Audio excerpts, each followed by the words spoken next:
High বন্ধুরা, আমি কতদিন পরে চান করব। হসপিটাল থেকে এসেছিলাম, সেই সময় আমি চান করতে পারিনি, তাই জন্য আমি আজকে চান করব। মোটা করে মলমটা লাগিয়ে নিলাম, তাই আর চান করতে যাচ্ছি। আমি কলেজে যাচ্ছি, কলেজে গিয়ে পাম্প করে নিলাম, আর পাম্প করে নিয়ে এখন চান করব। আর কতদিন পর স্নান করছি বন্ধুরা, ঠান্ডার সময়, তাই আমি একটু স্নান করতে একটু অসুবিধা হচ্ছে, পায়ে পায়ে একটু জল দিয়ে দিলাম, আর মাথায় একটু জল দিলাম, একটু ঠাকুর দেখে দিলাম, ঠাকুর ঢালানো আমার ঠান্ডা লাগে। আর দেখো আমি কিরমভাবে জলটা ঢালি, আমার খুব অসুবিধা হচ্ছে। আমি ঠান্ডার সময় তো অনেকদিন পর চান করি, আর চান করেই যেন একদম কি বলবো বন্ধুরা, স্নান করে মনে হচ্ছে বন্ধুরা যেন আমি বরফের ভিতর ঢুকে গেছি, তাই জন্য আমার অনেকদিন পরে স্নান করছি, তাই আমার খুব অসুবিধা হচ্ছে।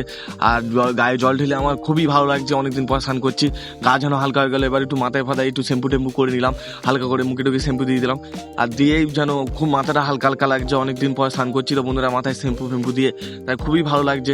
তোমরা জানো আমার প্রথম ভিডিওতে দেখেছো তোমরা যে আমি অবসর পরে আমি গা পা মুছতাম, তাই জন্য আমি স্নান করতে পারি না, একটু গায়ে একটু সাবান দিয়ে দিলাম। আর গায়ে থেকে কত ময়লা উঠছে দেখতেই পাচ্ছ, গায়ে পায়ে সাবান দিতে পারি না বলে, তাই। আর দেখো কত, দেখতেই পাচ্ছ বন্ধুরা গায়ে থেকে কত ময়লা উঠছে, আর আমি অনেকদিন সাবান গায়ে দিই না, তাই জন্য অত ময়লা উঠছে। 1 মাস মতন হয়ে গেছে, আর একটু গামলি জল শেষ হয়ে গেছিলো, তাই একটু জল পাম্প করে নিচ্ছি। আর একটু জল পাম্প করে নিয়ে একটু পায়ে সাবান দেবো, পায়ে দিয়েও দেখতে পাচ্ছ কত ময়লা উঠছে, ময়লাও অনেক পড়েছে পায়ে বন্ধুরা, কি বলবো। আর একটু দেখছিলাম যে মলমটা উঠে যাচ্ছে কিনা, মলম উঠে গেলে একটু অসুবিধা আছে। আর স্নান করা হয়ে গেছে, আমি একটু গা পা মুছে নিলাম। আর বন্ধুরা তোমাদের এরকম মজার ভিডিও দেখার জন্য আমার ইউটিউব চ্যানেলটাকে সাবস্ক্রাইব করো বন্ধুরা।